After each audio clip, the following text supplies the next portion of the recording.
decides to start. Okay, I'm just going to see if I can see your Here we go. live stream. Hello and welcome to the Growing Through the Text live show, where every week on Thursday at 7 p.m. EST we break down a new book of the week, sharing kind of what we learn from it, our actionable takeaways, reflect on those, and see how we can use what we learn from each book and use it to improve our lives. And this week we are breaking down this behemoth of a book, full catastrophe living. There's a lot. Obviously, we're not going to be able to break down everything about that book today in this show, but we'll do our best. And today with me, we have Susan McVea. I want you to say a few little words and say hello. Awesome. Thanks so much for having me, Nick. I'm a business sales strategist helping female entrepreneurs close more sales without having to feel icky, sleazy, or spammy, so that they can make the money and the impact that they really desire and have the life of freedom and flexibility that they are creating step by step. I'm super excited. I live with chronic pain, chronic illness, and as you and I had mentioned briefly, like, this book literally has changed my life. So super excited to be able to share. I gotta say, the not feeling sleazy part of sales is definitely a huge thing. So yeah. And in the descriptions, you can get I lost the links. There we go. You can follow Susan at facebook.com/Susan McVea. And if you want to learn about the 5 steps to growing your abundant sales mindset, you can see the link below, www.susanmcvea.com/abundance. All right. So there's a lot that we can obviously talk about in this book. Try to kind of narrow it down to some key points here. And when you first get in the book, and I was a little concerned, all right, is this going to come up full steam, hitting me with everything about these new techniques or advanced things that I have never learned about? But I liked how they started off in this book talking about the foundations of mindfulness practice. And what they did is they broke down these 7 characteristics that are kind of skills that we can kind of build upon in order to become more mindful. And they also talked about how all of these are also interconnected. So if you're working on one, you're also working on the rest of them. So the 7 characteristics were non-judging. So, not judging your own thoughts, not judging others, and not judging your judgments as well when doing meditation or being mindful. Patience, beginner's mindset. So keeping an open mind to everything and kind of engaging everything for the first time as if we had never done it before. Trust, non-striving, which is something I'm going to talk about in a second. I think it was interesting. Acceptance and letting go, right? And they broke down each one of these characteristics with a good amount of detail, and I liked how they did that, and how throughout the book it kind of carries out, kind of always coming back to these foundations and saying and demonstrating that if we build about these foundations, we increase in our mindfulness ability and our skills in meditation and the overall practice.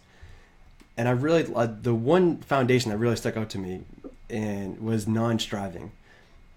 Funny, because my company is Striven Life, and it's the complete opposite of everything that I do on a day-to-day basis, but is so crucial. I don't have a ton of experience with doing hardcore meditation or yoga. I can barely scratch my own back, so that's a difficulty for me. But I do deep breathing exercises and stuff every morning to kind of just start the day in a calmer, clearer mindset. And I never really thought of doing that as being non-striving, as doing nothing for the sake of just accepting and being aware.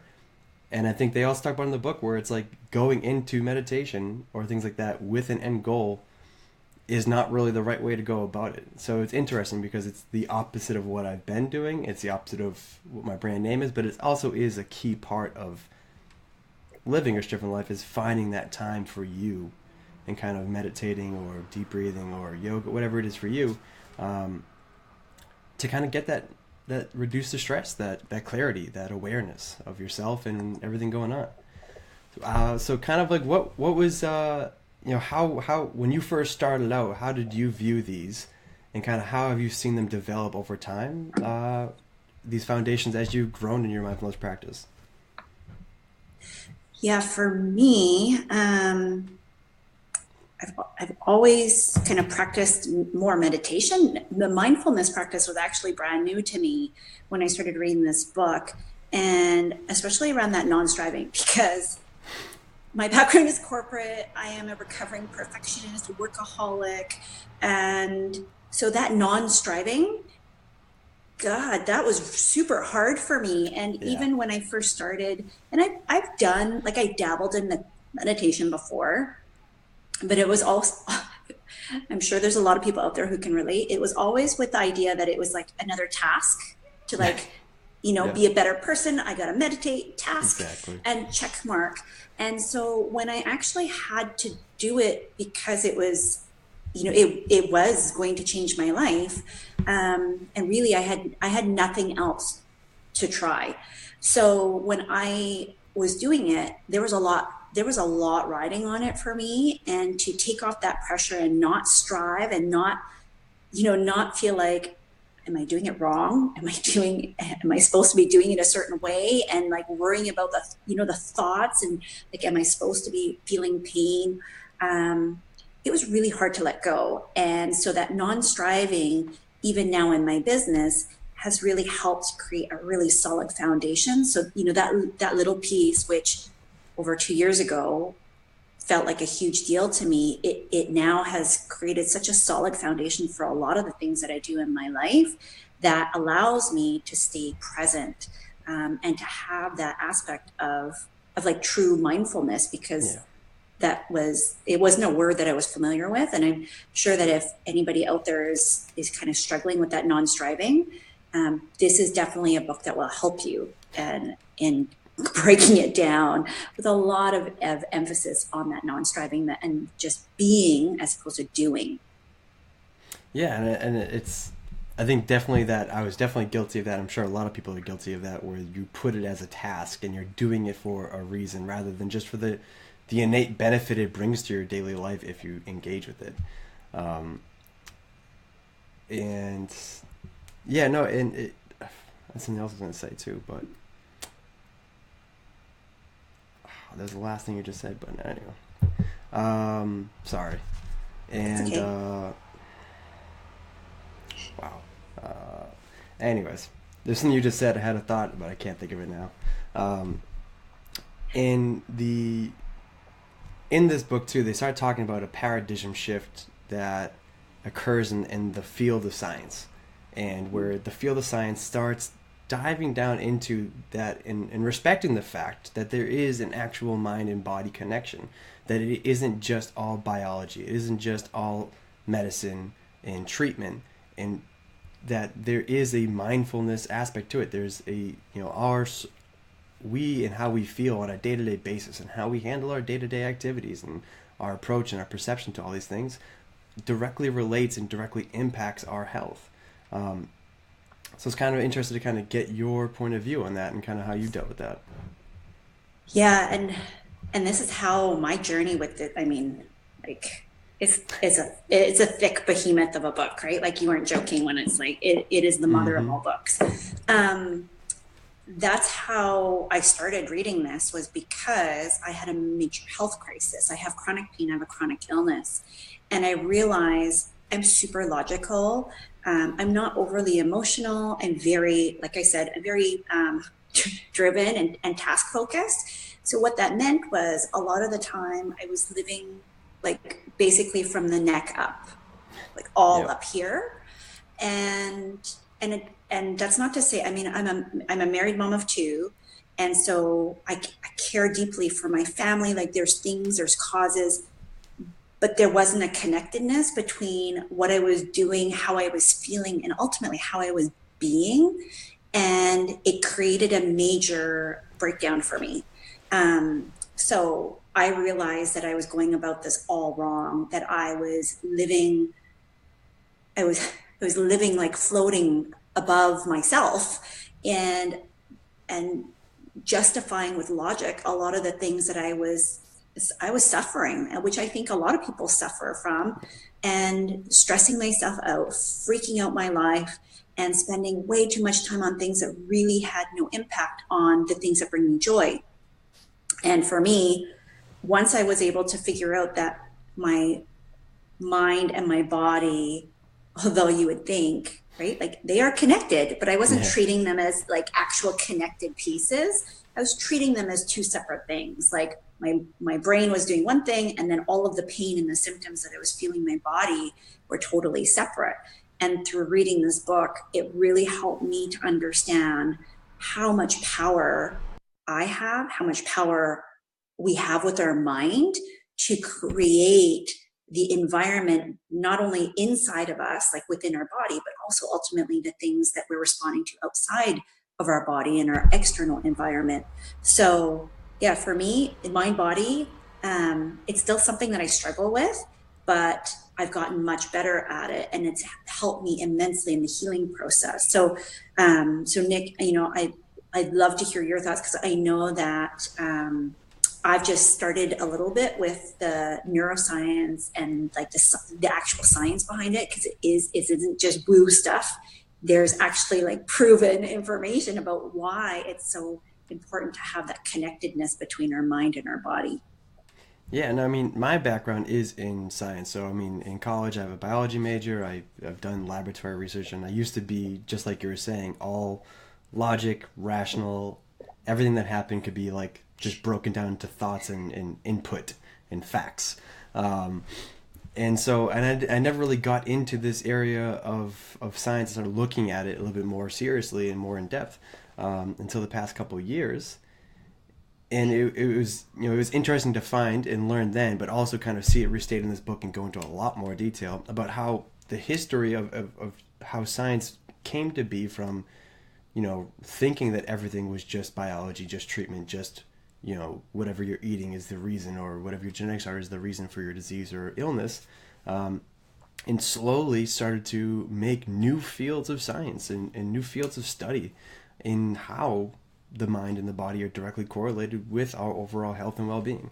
Like integrative medicine, and how that they treat it as if you're not treating the mind, you have to be treating both the mind and the body simultaneously to get the most optimized results for your patients. And that was kind of really interesting to see that they took you throughout that history throughout here. And I loved kind of seeing some of the studies, and I've read other studies previously about the benefits of mindfulness and meditation in not just overall, but in healing particular diseases or illnesses. For example, I thought it was interesting was that there was a study done on patients getting chemotherapy treatment. This one wasn't from the book, but there's a study on patients getting chemotherapy treatment and for their cancer, and when they were at the same time simultaneously put into training and courses and classes for meditation and mindfulness, that they saw that the amount of side effects and the amount of time it took to get through the treatment and to, in the level of success had all been beneficially impacted from being in the group that had the meditation and medicine, mindfulness, versus the group that did not. And I mean, cancer is the one thing that I think terrifies everybody.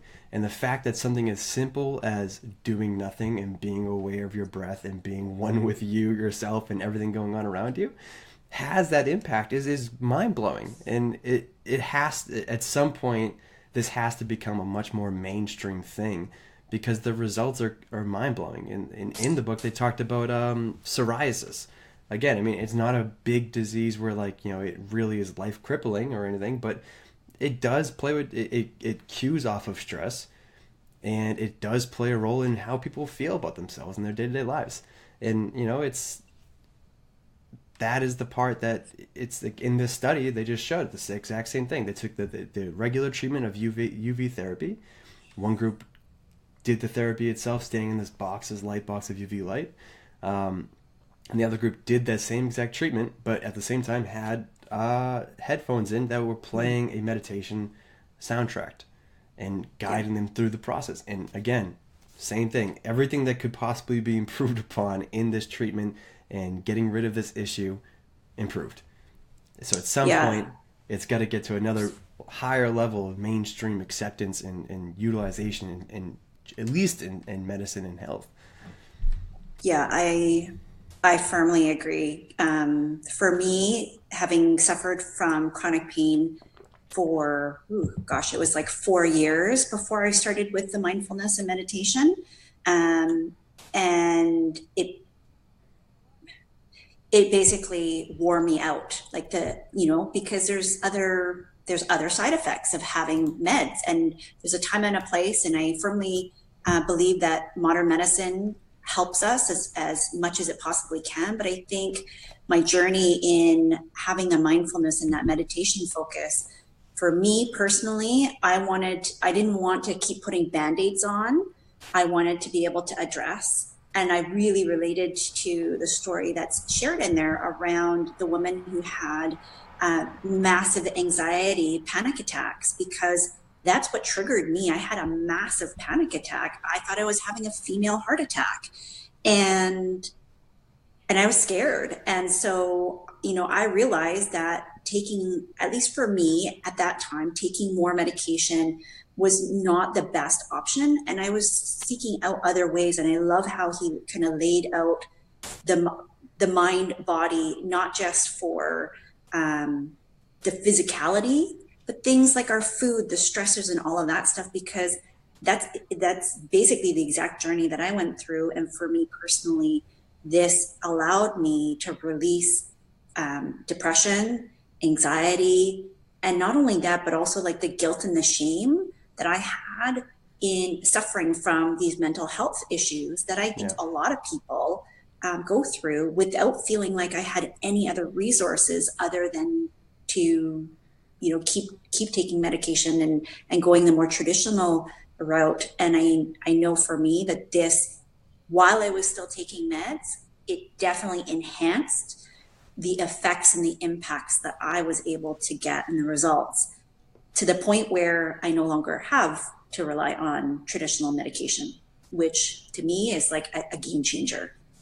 Yeah, I mean, congrats on that. I mean, I know a lot of Thank you. people, as a teacher for students that I had, and in my personal life, that suffer with severe anxiety, and that leads to depression and all those overwhelming feelings.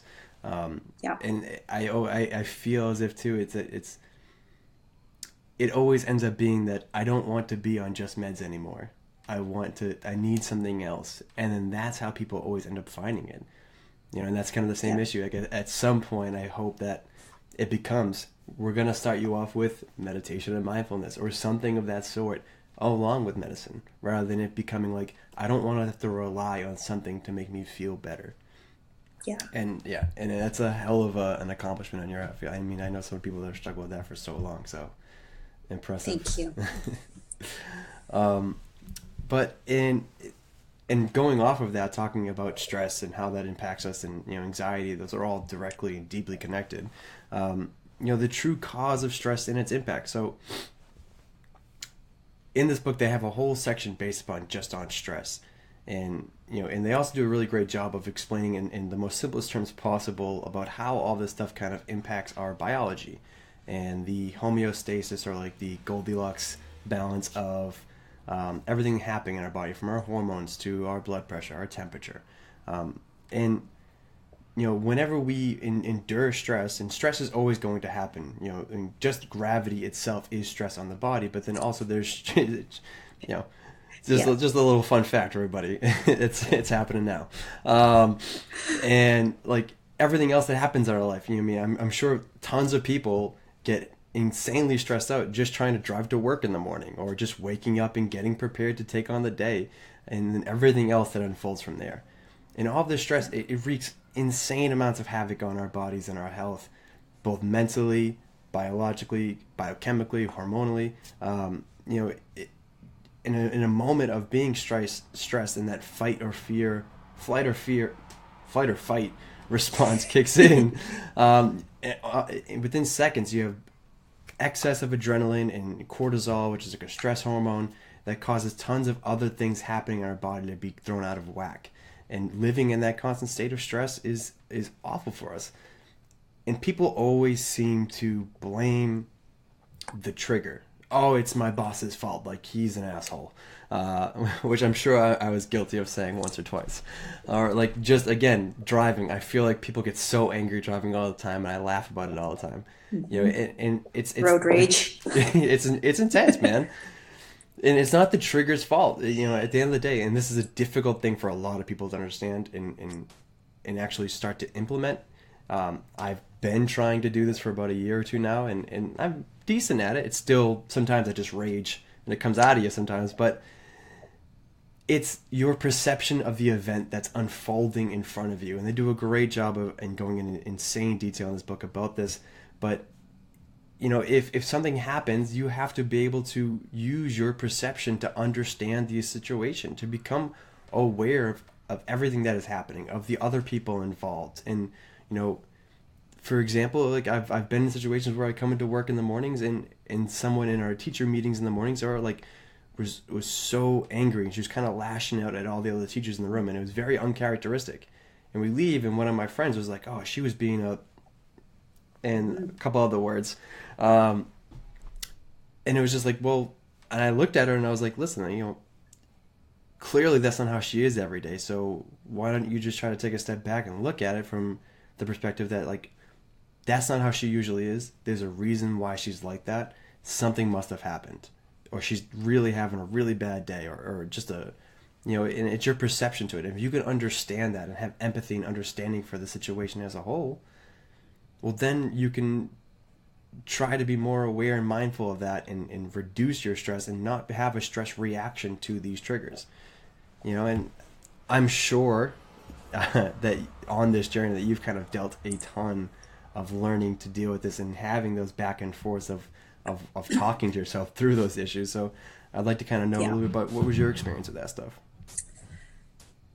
It was super eye-opening, because I realized that because prior to coming to doing what I do right now, which is to help online entrepreneurs, I spent a lot of time in corporate, and I realized that before all of this happened and I had this major health issue, I actually was a huge adrenaline junkie, not in the traditional sense. Like I'm not out there doing extreme sports or anything like that, but I loved putting myself in stressful situations. Like I loved deadlines. I loved, like, you know, doing 5 things at the same time and having tons of stuff on the go.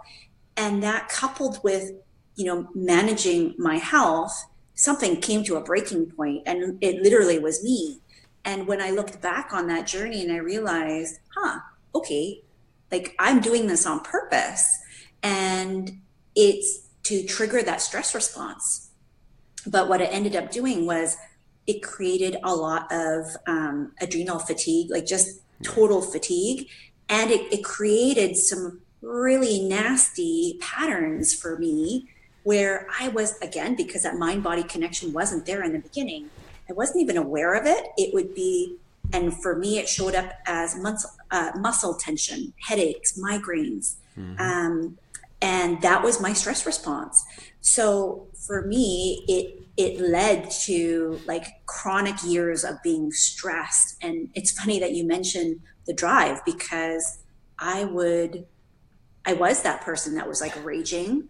And then I made some subtle shifts, right? And that allowed me to actually enjoy, 20, 30, 45 minutes, sometimes an hour long commute, where I was literally like, you're trapped in the car. You don't have a choice. And this is where, for me, the only thing that you can control is your reaction to what it is that you're doing. And if you think something is bad, if you think that it's negative, well, that's how you're going to react. And so something is not good or bad. It just is. And that's whether it happens in your life, in your business, with your kids, in your relationships. So just like you had shared, you're the teacher who had blown up. Well, you just don't know what's happening. And so for me, it's allowed me, I always was kind of like that, but it really highlighted that for me in going through this book, to how I was being able to take back control over the things that I felt I had very little control over, right? Where you want to just blame everybody else. And I Yeah. had to start looking inward and going, okay, yes, these things are happening, but what can I control? What can I do as a reaction to that? Or maybe not even react at all. And that was so freeing, because so often it's like, you're in the car and you're like, you want to honk and you want to like yell and gesture. And in that moment, it feels good. But then for me, at least, it was like, it just kept spinning and spinning, because you have these thoughts. I'm like, oh my God, who does he think he is? And all of those things. And I was making myself worse. Yep. So the true act of freedom for me was not reacting at all. And it kind of goes full circle to where we started, where, that non-striving is really hard. It's still really hard for me. There are times, if I'm tired, if I'm not taking care of other aspects of my health, it flares up, right? But it definitely is something that has helped me through all of the different things that I've been doing in my relationships, for myself, for my health, and ultimately now growing my business. Yeah, I mean, and something you said a little bit earlier on in what you were just saying, how you were like, was it difficult for you to kind of start taking these steps to start changing? Because I know a lot of people, and like some people that are very close to me, and it's that you're in this state of constant excess adrenaline, and like you said, an adrenaline junkie, you're looking for more stress to put onto, and you almost, it's almost like you perform better in these stressful situations when you're in that state. Was it difficult to start adapting and making those changes, and starting to put yourself in less stressful situations at first? Um, was it difficult? Yes, it was. But at the same time, I went through a complete breakdown. So it was almost like my body had said, you know what, Susan, even if you want to do this, we're not going to allow you to do this anymore, because it's not healthy. Yeah. If that had not happened, would I have done this? Truthfully, no, I don't think so, because it's just like any addiction. And I realize now, like, I was, and I still am a little bit addicted to the thrill, the excitement that stress gives you, right? Because there's the Mm. bad side, but there's also the good side. It gave me laser focus, like intense bursts of energy, the feeling that I could just do whatever I wanted to do, which is pretty powerful. And Yeah. it is really addictive. So going from somebody who was doing to just basically saying, okay, Susan, you do nothing, like literally nothing. Because that's how it felt to me. It was like telling me that I couldn't be who I was. And it was really hard. But on the flip side, the alternative for me at the time that this was happening was, because remember, I thought I was having a female heart attack. Yeah. Um, I literally had that moment where my life was flashing before my eyes, and I was seeing my children grow up old and get older, and I was not with them or the person that I wanted to be. So that was more scary, and that pushed me into basically non-action. I'm not going to say action, but it's like It's so weird to think of it non-doing. that way. Yeah, yeah. Yeah. So it was really hard. It was really hard. And even, people ask me constantly, how did you do it? I had no other choice. And I feel like if you treat it like that and you treat it as the priority, then you're going to set yourself up for success. If you give yourself too many options, then it's going to fall to the back burner. For me, it was this, because I couldn't do exercise. I have the pain that I had, and I still am working through it right now. It doesn't allow me to exercise and to have access to movement and things that I would otherwise love to do, because it'll trigger pain. So it's a double-edged sword. So Yeah. for me, it was okay. This is the best option for me, along with the other things that I can control, which he does go through in the book, around like controlling my environment, controlling my food, and really basically doing a top to bottom evaluation of what can I fix, what can I improve that will Mm-hmm. help me to live the best life that I want. Yeah. I mean, it's that's. I mean, two things there. Is like, one, like when you like, I feel like for a lot of people, and for me especially, it isn't until you hit rock bottom that you realize that you were close to it, or how close you really were. And when you hit there, it's like the only thing you can see is up. It's this is the only path I got, and that's, and like I think for you and a lot of people that I know who've gone through similar things, and myself as well, once you hit it, it's okay. Well, good to know I'm here now, but what am I gonna do next? Because this is not where I want to stay. And it's weird because it's like you would think that if we're so close to these points that we would be able to acknowledge it, or if people told us we would accept it. But for me personally, people told me all the time, but it's the stuff that I was dealing with back then. And I never kind of was like, no, like this isn't a real thing. That's not happening. That's not real. And until you actually like, you hit it and you're like, shit, you were right. Yep. And then so throughout this entire process, right? You've been doing this for like, what, 2 years you said? Yeah, it's been just over 2 years. Yeah, just a little bit over 2 years since I've been following and actually started reading this book. So over like those 2 years, like, I'm sure in the beginning they may have been more, or the higher percent chance of that happening, but like, were there setbacks kind of throughout the process that kind of made you got in the way of you making progress, and how do those setbacks kind of impact you during this, in comparison to kind of how setbacks impact people when we're in those high stress states and high anxiety states? Yeah, I mean, I feel like the journey, a lot of the stuff that I went through with my pain, it parallels the entrepreneurial journey that I am still going through, that you're going through, right? And that our clients go through.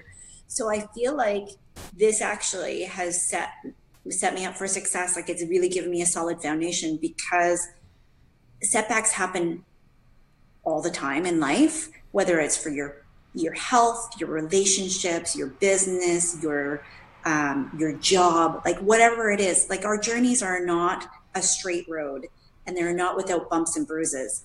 And what it allowed me to do, though, with both the mindfulness and I'd say the meditation piece around the non-striving and also the non-judgment, because, and I still struggle with it, like, I'll be totally transparent. I am as judgy as all judge. Like, I'm super judgy, like Judgy McJudgerson right here. Not only for myself, but others. Like, and it made me realize, like, I have an opinion on everyone and everything, whether it's good or bad. And that was also creating a lot of the spiral patterns that I was demonstrating and seeing in my life, that were that, like, I was worrying about other people. Why am I worried about other people? They don't care if I worry about them. I mean, some people do, right? Like our close friends and family, I still do that. But I was thinking and worrying about all these things that would then trigger a setback, because it would start that whole stress response. And I realized that for me, it didn't matter what the trigger is. My body had gotten so used to going into stress mode that it would do it even for like the smallest things, like going grocery shopping, stress response. Right. And so this is the thing, like, if you right now are at a point where you're thinking, I should be doing that, like, why is this bothering me? You need to let that go. And that really, it was really hard to let go of the shoulds, the woulds, the coulds. I still need to take my own medicine and release that. But I'm aware of it. And I think that is the beauty of having a mindfulness practice, is that awareness, because you can't fix what you don't know about. And for me, every setback becomes smaller and smaller. So I still have them now. And I mean, there's days where it's like this, and then it's like literally exactly like an entrepreneurial journey, right? Like, it's like, yahoo, I feel great. And then I eat something and I'm like, oh yeah, no, feel terrible. And I might sit and cry. But the thing is, I don't sit and cry for days upon days, which that is how my journey 2 years ago started. I couldn't leave the house because I was crying. And not that crying is a bad thing. It is completely normal. But for me, it was a symptom of bigger things that I was not addressing. So yeah, absolutely. Setbacks do trigger. They still trigger me now. And I know that for a lot of people, if this is you, that's totally normal. So know that it's not unusual, because the path, it's not straight. It's windy, it's curvy. Everybody's path is going to be different and personal. And that the key is to not give up, to know that you're worth it. If this is something that is important for you. And for me, if I don't have this, like I've shared with you openly, it changed my life. And if I didn't have it, I don't think I'd be doing what I do right now. And I certainly wouldn't be doing it to the quality that I'm doing it right now. Mm-hmm. I was literally on the couch every day and sleeping like, I don't know, 16 hours a day, which anybody who's had massive anxiety or depression can probably relate to. Or if you've had massive chronic pain or any kind of health issue, then you can relate too. So start where you are, start small, which is part of the reason why I love this book too, is that it really gives, even though it doesn't look like it gives small digestible chunks, it does give you little bits as you go along on your journey. I don't think we could possibly end the show in a better way than what you just said. You wrapped everything up beautifully. Just to add on to about the book, because we haven't really talked about exact details from it. If this is scaring you for some reason, I understand why, but take a second. It literally walks you through all the information you could possibly need to know about mindfulness, about meditation, about each single way that you can do meditation. It shows you it gives you an 8-week breakdown of the program they use in the hospital itself, of what you do every day, so you can start taking it day by day while you continue to read and learn from this book. So it isn't like you have to read all 600 pages and know everything by heart. It's start reading, start implementing day by day, little by little.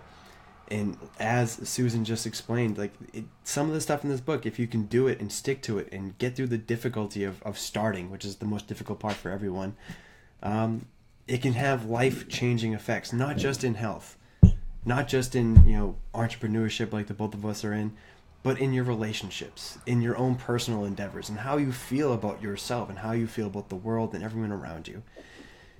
It may seem like a big challenge, but it is a challenge. It's something that will benefit you greatly in your life, and I highly suggest you take it. Well, that has been it for us today, guys, on the Growing Through the Text Facebook Live show. Susan, thank you so much for coming on. I really appreciate it. You endured through some tech issues at first, and I appreciate that too. Again, if you want to follow Susan, you can find her at facebook.com/Susan McVea, and you can learn about the 5 steps to growing your abundant sales mindset at susanmcvea.com/abundance. And if you want to step up and take the challenge and commit to yourself and self-improvement through the text, you can go to strivenlife.com/Striven Library. And on there, throw your email in there. I'll send you a PDF that has all the books listed out for the year, broken down into a day-by-day guided reading suggestion. So how many pages a day you should be reading for each week for that book. And, if you like that and you're doing that and you want to come every Thursday, 7 p.m. We're breaking down each book. Follow along. We'd love to hear from you guys. But that has been it. StrivenLife.com. Thanks again, Susan. It's been a pleasure. You're welcome. Thanks so much, Nick.